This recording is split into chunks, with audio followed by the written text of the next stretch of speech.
Stop right there. This isn't a coincidence. If you believe in divine messages, like this video and pay close attention. A strong, loving marriage doesn't just happen. It's built on a foundation of faith, commitment, and biblical principles. But in a world where roles are constantly being redefined, what does the Bible actually say about the roles of a husband and wife? Are they outdated traditions, or do they hold the key to a thriving, God-honoring marriage? If you want a marriage that not only survives but flourishes, then stay with me, because today we're diving deep into God's design for husbands and wives. From the very beginning, God created marriage with a purpose. In Genesis 2:18, he declares, "It is not good for man to be alone. I will make him a helper suitable for him." Eve was not an afterthought. She was God's perfect complement to Adam, designed to walk alongside him as an equal yet distinct partner. This divine design wasn't meant to limit or suppress, but to bring unity, strength, and order to the home. Unfortunately, in today's culture, words like submission and leadership are often misunderstood,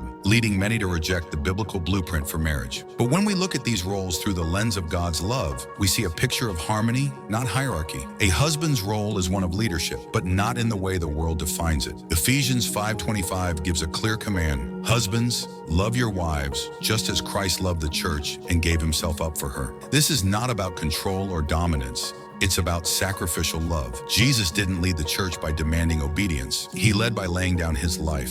A godly husband leads by serving, by protecting, by providing, and by putting his wife's needs above his own. He is called to be the spiritual leader, guiding his home in faith, prayer, and righteousness. This kind of leadership doesn't suppress a wife, it elevates her, cherishing her as Christ cherishes the church. On the other hand, a wife's role is one of strength and support. Ephesians 5:22 tells wives to submit to their husbands as to the Lord. But biblical submission is not about inferiority, it's about trust, partnership, and respect. Just as the church submits to Christ out of love and devotion, a wife is called to support her husband's leadership, encouraging him, praying for him, and standing beside him as a true helper. Proverbs 31 paints a beautiful picture of a strong, capable woman. She works hard, provides for her family, speaks with wisdom, and fears the Lord. Submission in the biblical sense is not weakness. It's a powerful act of faith and love. When both husband and wife embrace their God-given roles, marriage becomes a beautiful reflection of Christ in the church. The husband leads with love,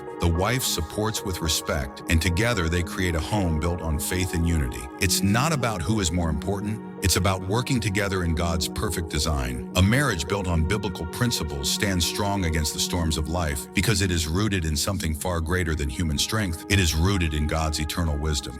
But maybe you're listening to this and thinking, what if my marriage doesn't look like this? What if my spouse isn't following these roles? The truth is, no marriage is perfect, and we all fall short, but God's grace is greater than our struggles. If your marriage feels broken, don't lose hope. Pray for your spouse. Seek God's wisdom. Lead by example, even when it's hard. And remember, marriage is not just about happiness. It's about holiness. It's about growing together in Christ, refining each other, and becoming a living testimony of God's love. So, whether you're married, preparing for marriage, or simply seeking to understand God's design, remember this: marriage is a sacred covenant, not just a contract. It's not about power or position, but about love, sacrifice, and unity. When we follow God's blueprint, we experience the kind of marriage that not only honors Him, but brings true joy and fulfillment. Will you choose to embrace His design? The choice is yours.